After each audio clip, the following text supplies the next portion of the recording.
வணக்கம், நான் உங்கள் அபிமான யோகாம்பால் சுந்தர்.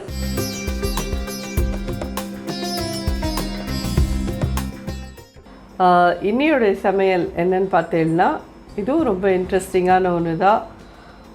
கருவேப்பிலை குழம்பு. மிளகு குழம்புக்கும் கருவேப்பிலை குழம்புக்கும் என்ன வித்தியாசம் அப்படின்னு நீங்கள் கேட்கலாம். ஏன்னா மிளகு குழம்புலேயே நம்ம ஒரு பிடிச்சபடி கருவேப்பிலை போடுறோம் இல்லையா. மிளகு குழம்புல வந்து மிளகு டாமினேட்டிங்காக இருக்கும்.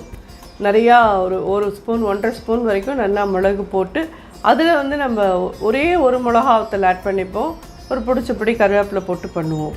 பட் கருவேப்பிலை குழம்புக்கு மிளகாவத்தல் தான் மெயின். மிளகு வந்து ஜஸ்ட் ஒரு 4-5 போட்டு எழுனா போகிறோம். மிளகு குழம்புக்கு துவரம்பருப்பு போடுவோம். கருவேப்பிலை குழம்புக்கு கடலைப்பருப்பு போடணும் ஒரு 1/2 ஸ்பூன். இந்த மாதிரி ஒரு சின்ன சின்ன டிஃப்ரென்ஸ் தான். ஆனால் டேஸ்ட் வைஸ் பார்த்தீங்கன்னா மிளகு குழம்புல மிளகு டாமினேட்டிங்காக இருக்கும். கருவேப்பிலை குழம்புல கருவேப்பிலையோட வாசனை டாமினேட்டிங்காக இருக்கும். ஸோ இன்றைக்கி கருவேப்பிலை குழம்பு, பிடிக்கரண மசியல், கேரட் பீன்ஸ் கறி, வேப்பம்பூ ரசம். வேப்பம்பூ வந்து எப்பயுமே, அதுவும் நான் முன்னாடியே உங்களுக்கு எல்லாருக்கும் சொல்லியிருக்கேன், செவ்வாய், வெள்ளி, ஞாயிறு இந்த 3 நாளில் யூஸ் பண்ணக்கூடாது. பாக்கி நாள்லலாம் வேப்பம்பூ ரசம் வச்சு சாப்பிட்டோன்னா வயிற்றில் இருக்கிற பூச்சியெல்லாம் ரொம்ப, குழந்தைகளுக்கும் கொடுக்கலாம். அது வயிற்றில் இருக்கிற பூச்சியெல்லாம் போகும். டயபெட்டிஸ்க்கு ரொம்ப ரொம்ப நல்லது. பிளட் பியூரிஃபையர் அது. ஸோ வேப்பம்பூ ஒரு வாரத்தில் ஒரு நாள், எங்கள் காலத்தில் பார்த்தீங்கன்னா சாட்டர்டேஸில் நாங்கள் வேப்பம்பூ ரசம் வச்சுருவோம். ஸோ அந்த மாதிரி ஏதான ஒரு நாள் ஃபிக்ஸ் பண்ணிவிட்டு வேப்பம்பூ ரசம் சாப்பிட்றது ரொம்ப நல்லது. செவ்வாய், வெள்ளி, ஞாயிறு மட்டும் யூஸ் பண்ணாதீங்க வேப்பம்பூவை. நல்லெண்ணெய் ஒரு 7 ஸ்பூன் விட்டுருக்கேன். ஒரு 4 மிளகாவத்தல் போடுறேன். ஜஸ்ட் ஒரு 5-6 மிளகு தான் போடுறேன். இதில் ஒரு 1/2 டீஸ்பூன் கடலைப்பருப்பு, ஒரு 1/2 ஸ்பூன் கடலைப்பருப்பு போட்டிருக்கோம். 1/2 ஸ்பூன் உளுத்தம்பருப்பு.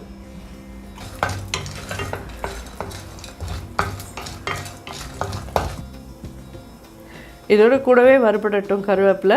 என்ன ஒரு ஹேண்ட்ஃபுல் கருவேப்பிலை போட்டுருக்கோம்.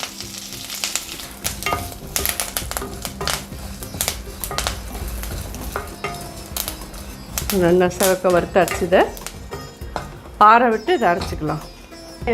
இப்போ கேரட் பீன்ஸ் கறி பண்ணிடலாம். 1 ஸ்பூன் எண்ணெய் விட்டுருக்கேன். 1/4 ஸ்பூன் கடுகு,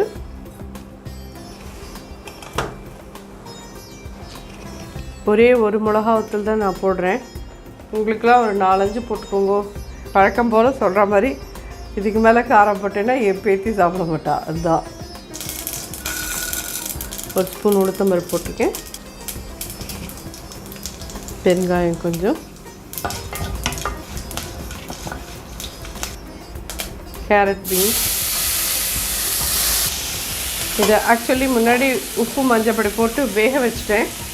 நீங்கள் ஜஸ்ட்டு அப்படி தண்ணி வத்துற மாதிரி முன்னாடியே காமிச்சிருக்கேன் இல்லையா. தண்ணி வத்துற அளவுக்கு, தண்ணி கீழே வடிச்சிடாதீங்க, தண்ணி வத்துற அளவுக்கு வேக வச்சுருங்க.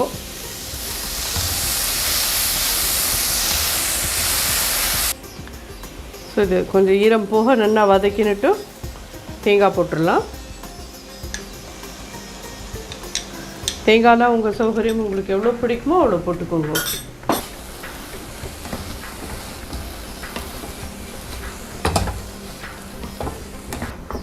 இது எவ்வளோ மாமி நீங்கள் பண்ணியிருக்கேன் அப்படின்னு கேட்டீங்கன்னா, 1/2 கிலோ, அதாவது டோட்டலாக 1/2 kilo, 1/4 kilo carrot, 1/4 kilo beans ரெண்டுமா நறுக்கி போட்டு பண்ணியிருக்கேன். அப்படி இது வந்து கண்டிப்பாக 4 பேர் 5 பேருக்கு போகும். நான் சமைக்கிறது எல்லாமே ஒரு 4 பேர் 5 பேர் சாப்பிட்ற மாதிரி தான்.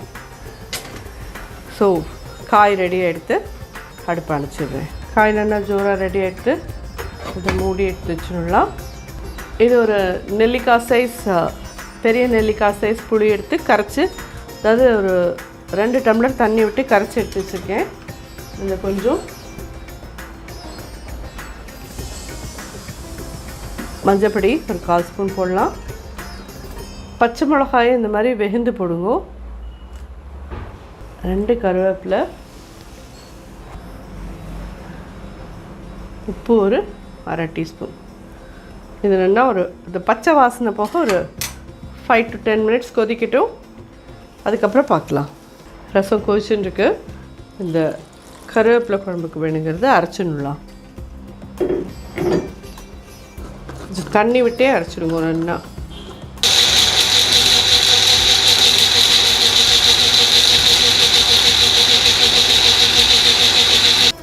நல்லா அரைச்சிட்டதில் ரசம் முடிய போடுது. அதை முடிச்சுட்டு இது போகலாம்.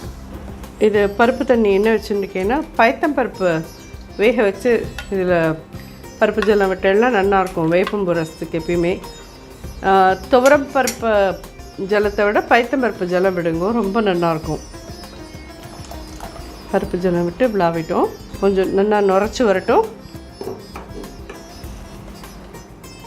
நுரைச்சி வந்ததும் பார்க்கலாம். பார்த்தீங்கன்னா நல்லா நுரைச்சி வந்துடுத்து. இது கொதிக்கக்கூடாது. எப்பயுமே சொல்கிற மாதிரி அடுப்பை அணைச்சிடுறேன். கையோடு இதுக்கு தாளிச்சிடுங்க வேப்பம்பு ரசத்துக்கு. 2 பச்சை மிளகா மட்டும்தான் அதில் வெகுந்து போட்டிருந்தேன், அதுதான் காரம். இப்போது வறுக்கிறதே வரமிளகாயும் போடணும். 1 டீஸ்பூன் கிட்ட நெய் விட்டுக்கோங்க. 1/4 டீஸ்பூன் கடுகு போட்டுக்கோங்க. 2 மிளகாத்தூள் போடுறேன். வேப்பம்பு இப்போ நான் வச்சுருக்கிற ரசத்துக்கு நல்லா ஒரு 3 டீஸ்பூன் வரைக்கும் போடலாம். அதுக்கு மேலேயே போட்டால் கூட நல்லாயிருக்கும். உங்களுக்கு ரொம்ப அந்த வேப்பம்பூவோட இது பிடிக்காதுன்னா 2 டீஸ்பூனாவது போடுங்க அட்லீஸ்ட்டு. இதில் கொஞ்சம் பெருங்காயப்பொடி போடலாம். ஒரு 1/4 ஸ்பூன் பெருங்காயப்பொடி போட்டிருக்கேன். வேப்பம்பூவை இந்த நெய்யில் போடலாம். மணமாக இருக்குது அப்படியே வேப்பம்பு பொரியிறது. கருவேப்பிலை,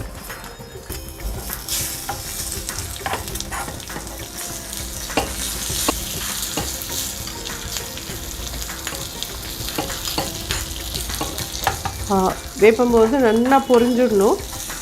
அப்போ தான் அது நல்லா அதோட சாரெல்லாம் அந்த ரசத்தில் இறங்கும். பார்த்தீங்கன்னா இந்தளவுக்கு கருப்பாகிடணும். ரெடி ஆகிடுத்து. ஃபஸ்ட்டில் விட்டுடலாம். கையோடு மூடி போட்டு மூடிடுங்க. இதோட வாசனை வெளியில் போகாத இருக்கணும். இது என்னென்னு கேட்டேன்னா இதான் பிடிக்கணுன்னு வேக வச்சு வச்சுருக்கேன். நல்லா பார்த்தேன்னா இப்படி மசிஞ்சிடும். இது மாதிரி மசிச்சு வச்சுருக்கேன். இதை ரொம்ப உடம்புக்கு நல்லது. இது ரொம்ப ரொம்ப நல்லது. ஸோ இதை எப்படி மசியல் பண்ணுறதுன்னு பார்க்கலாம். ஆக்சுவலி பிடிக்கிற மசியலில் தனியாக நம்மளோட ஒரு வீடியோவாகவே எடுத்து போட்டிருக்கேன். இது காம்பினேஷனில் இருக்கிறது, அவ்வளோதான். ஒரு 2 ஸ்பூன் எண்ணெய் விடுறேன். 1/4 ஸ்பூன் கடுகு. இது சாதத்துக்கு நம்ம தொட்டுன்னு சாப்பிட போகிறோன்னா இதை கொஞ்சம் கெட்டியாக இருக்கட்டும். சப்பாத்திக்கு தொட்டுன்னு சாப்பிட்றதுலாம் கொஞ்சம் தால் மாதிரி நீர்க்க பண்ணிவிடுங்க. அப்படி பண்ணிடனா ரொம்ப நல்லாயிருக்கும். இது சப்பாத்திக்கும் தொட்டுக்கலாம், சாத்துக்கும் தொட்டுக்கலாம். இப்போ நம்ம இதை சாத்துக்கு சாப்பிட்ற மாதிரி நான் பண்ணி காமிக்கிறேன். நம்ம வீடியோவில் இருக்கிறது சப்பாத்திக்கு தொட்டுன்னு சாப்பிட்ற மாதிரி.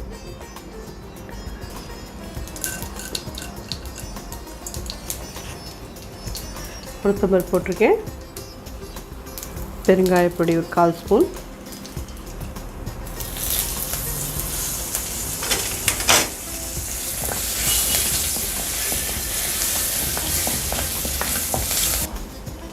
பச்சை மிளகா 1 or 2 நீங்கள் இந்த மாதிரி நறுக்கி வச்சுக்கோங்க. இஞ்சி அதே மாதிரி இந்த மசிச்சு வச்சுருக்கிற பிடிக்கரணியை இதில் போடலாம். ஒரு 1/4 ஸ்பூன் மஞ்சள், உப்பு தேவையான அளவு, கொஞ்சம் தண்ணி விட்டுக்கோங்க. ஒரு 1/4 கப் தண்ணி விட்டுக்கோங்க.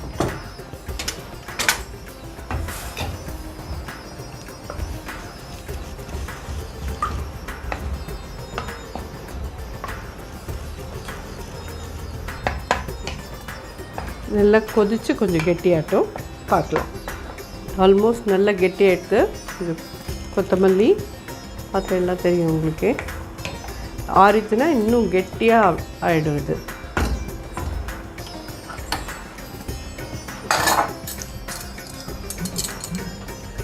கொஞ்சமாக எலுமிச்சம்பழம்.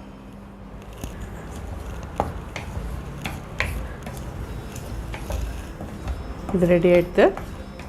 பிடிக்கரணையிலேயே நல்லா டீப் ரோஸ்ட் காயும் பண்ணலாம். இதே மாதிரி வேக வச்சுட்டு சேப்பங்கிழங்கு எப்படி துண்டு துண்டமாக நறுக்கி போயிடும் அந்த மாதிரி நறுக்கிண்டு அதில் கடலை மாவு, அரிசி மாவு, மிளகாப்பொடி, மஞ்சப்பொடி, பெருங்காயப்பொடி, உப்பு எல்லாம் போட்டு நல்லா எண்ணெயில் போட்டு டீப் ரோஸ்ட் பண்ணி காய எடுத்துக்கலாம். பிடிக்கரணையும் சேப்பங்கிழங்கு மாதிரி பண்ணுறதே ரொம்ப ரொம்ப டேஸ்டியாக இருக்கும், ரொம்ப நல்லாயிருக்கும், உடம்புக்கு ரொம்ப நல்லது இதெல்லாம். ஸோ இதில் முடிஞ்செடுத்து எடுத்து வச்சிடுறேன். கருவேப்பிலை குழம்பு வைக்கலாம். அதுக்கு எவ்வளோ புளி எடுத்துட்டேன் அப்படின்னு சொல்லி கேட்டேன்னா, நல்லா ஒரு பெரிய எலும்பிச்சம்பழம் சைஸ் இந்த அளவுக்கு புளி எடுத்து நல்லா ஒரு 2 டம்ளர் தண்ணி விட்டு திக்காக கரைச்சி எடுத்து வச்சுருக்கேன். இது நல்லெண்ணெய்,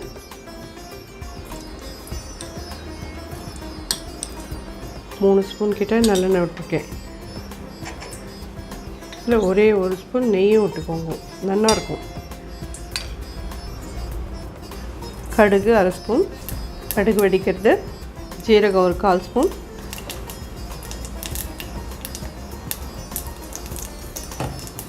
பெருங்காயம் ஒரு 1/2 ஸ்பூன் அரைச்ச விழுது இந்த புளி ஜலத்தில் கலந்துடலாம்.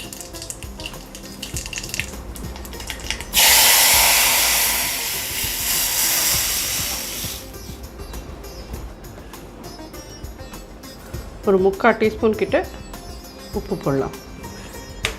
இது நல்லா சேர்ந்து கொதித்து கெட்டியாகட்டும், அப்புறம் பார்க்கலாம். பார்த்தீங்கன்னா இந்த அடுக்கால் 3/4 அடுக்கு கிட்ட நம்ம மேலே வச்சுருந்தோம். நல்லா கொதித்து குறைஞ்சி கெட்டியாகிடுதுன்னா இது மாதிரி மேலே கொஞ்சம் நம்ம விட்ட எண்ணெய் இல்லாமல் மேலே வர ஆரம்பிக்கும். தெரியுறதா உங்களுக்கு? ஸ்லைட்லி இல்லை மேலே எண்ணெய் வருது பாருங்க. இப்படி இருந்தால் தான் அது ரெடி ஆகிடுதுன்னு அர்த்தம். இந்த குழம்பு நீங்கள் பண்ணி வச்சுன்னு கூட மெதுவாக அப்பப்போ வேணுங்கிட்டே சுட பண்ணி வச்சுன்னு சாப்பிட்டுக்கலாம். இது ஆறினப்புறமா இன்னுமே கெட்டியாகிடும். இது உங்களுக்கு எண்ணெய் வந்திருக்கிறது தெரியறதா? மேலே கருவேப்பிலை குழம்பு, வேப்பம்பூ ரசம், கேரட் பீன்ஸ், பிடிக்கரணை மசியல். வேப்பம்பூவும் உடம்புக்கு ரொம்ப நல்லது. கருவேப்பிலை ரியலி ரொம்ப ரொம்ப ஹேர் லாஸ் இதுக்கெல்லாம் ரொம்ப ரொம்ப நல்லது. அயன் கண்டென்ட் ஜாஸ்தி அதில். பிடிக்கருணை வயத்துக்கெல்லாம் அவ்வளோ நல்லது. நான் முன்னாடியே சொல்லியிருந்த மாதிரி மாலைபக்ஷ சமையல் நம்ம ஹெல்த்துக்கு உண்டான ஒரு இதோடு தான் இருக்கும்.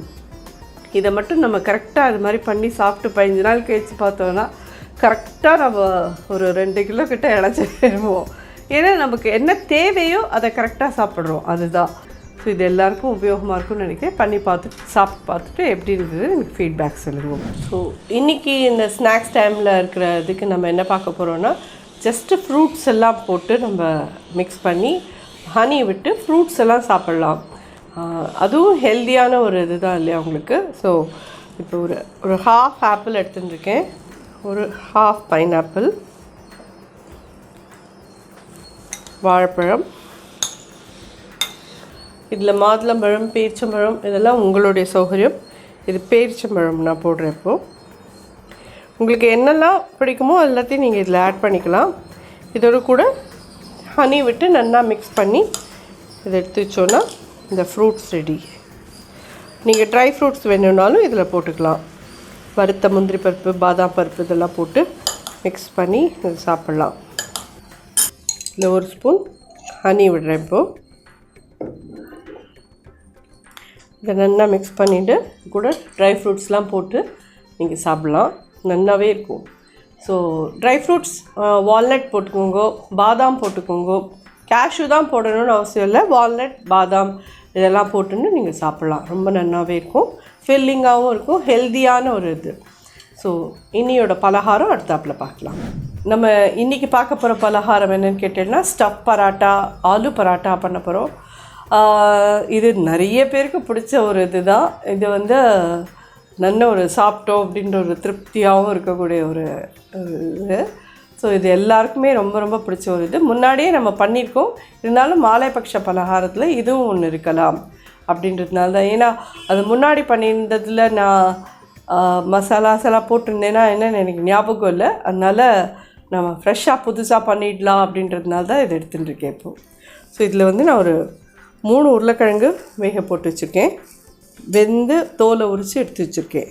இது என்னுடைய ஸ்டைல் ஆஃப் இது. நான் ஒருத்தர் ஒரு மாதிரி பண்ணுவாள். இது நான் எப்படி பண்ணுவேனோ அந்த மாதிரி உங்களுக்கு சொல்கிறேன். இதில் வந்து ஒரு 1/2 டீஸ்பூன் வரமிளகா அப்படி போட்டிருக்கேன். ஒரு 1/4 டீஸ்பூன் உப்பு, ஒரு 1/4 டீஸ்பூன் மஞ்சப்பொடி. இது எல்லாத்தையும் நல்லா கையால் பிசைஞ்சுடலாம். இதில் வந்து சில பேர் தனியாக பொடி போடுவா, மிளகா அப்படி போடுவா. இதெல்லாம் உங்களுடைய சௌகரியம். நீங்கள் எப்படி பண்ணுறீங்களோ பண்ணிக்கோங்க. அது பச்சை மிளகாயே கூட இதில் போட்டு பண்ணுவாள். உங்களுக்கு அந்தளவு காரம் தேவையாக இருக்கும் அப்படின்னா நீங்கள் பச்சை மிளகா போட்டு பண்ணிக்கோங்க. இதில் நல்லா கொத்தமல்லி நிறையா நறுக்கி போட்டுருங்க. மாதிரி நல்லா பிசைஞ்சாச்சு. பராட்டாக்குங்கிறதே கொஞ்சம் நிறையா மாவு எடுத்துக்கோங்க. இந்த மாதிரி குண்டாக இருக்கட்டும். நல்ல ஒரு பெரிய எலுமிச்சம்பழம் சைஸ் அப்படின்பா இல்லையா, அந்த சைஸ்க்கு எடுத்துக்கோங்க. அடுப்பு பற்ற வச்சுட்டேன்.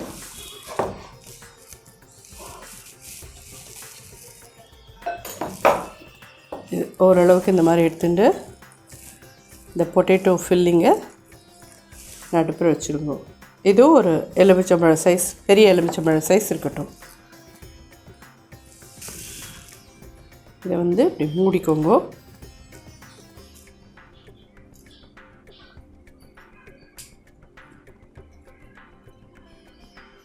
கொஞ்சம் மாவு அதிகமாக இருந்தால் எடுத்துருங்க. எடுத்துட்டு நல்லா ஃப்ளாட்டாக தட்டிக்கோங்க. மாவு போட்டுக்கோங்க. இந்த ஒட்டின இந்த போர்ஷன் இருக்குது பார்த்தீங்களா, இது அடியில் போயிடணும். இந்த மேல் போர்ஷனில் எடுங்க.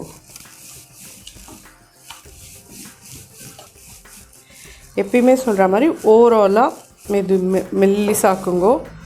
நடுப்புற மட்டும் மெல்லிசாக்கிட்டு ஓரத்தை தடியாக விட்டோன்னா சப்பாத்தி ரொம்ப வடக்குன்னு போயிடும். ஸோ நல்லா இட்டாச்சு.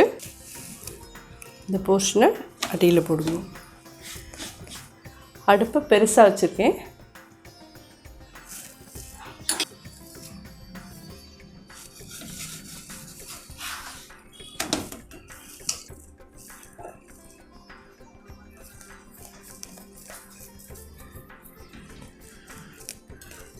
நீங்கள் முழுசாக எண்ணெய் விட்டு பண்ணுறதுனாலும் ஓகே, எண்ணெய் பாதி நெய் பாதி விட்டு பண்ணுறதுனாலும் ஓகே, இல்லை நெய் மட்டும் விட்டு பண்ணுறதுனாலும் ஓகே. உங்கள் சௌகரியம்.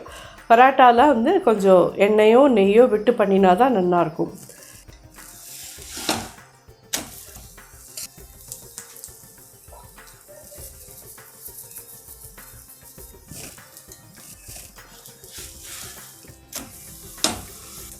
உங்களுக்கே தெரியும், அழகாக உப்பி உப்பி வருது. நல்லா சாஃப்டாக இருக்குது சப்பாத்தி. உள்ளுள்ள இருக்கிற ஸ்டஃபிங்கும் கரெக்டாக இருக்குன்னா நல்லா சாஃப்டாக இருக்கும் இந்த இது. இதுக்கு நான் சொன்ன மாதிரி உங்களுக்கு ஊறுகாவோ தயிரோ நீங்கள் என்ன வேணாலும் தொட்டுன்னு சாப்பிட்லாம். அதுலேயே காய் இருக்கிறதுனால நமக்கு தனியாக இதுக்குன்னு ஒரு சப்ஜி வேணும்னு அவசியம் இல்லை. ஸோ ஜோரான ஆலு பராட்டா ரெடி. உங்கள் எல்லாருக்கும் இந்த பலகாரமும் நிச்சயமாக பிடிக்கும் எல்லாருக்கும். ஸோ இதுவும் ஒரு நாளைக்கு ட்ரை பண்ணி பார்த்துட்டு எப்படி இருந்தது எனக்கு ஃபீட்பேக் சொல்லுங்கள். நன்றி, வணக்கம்.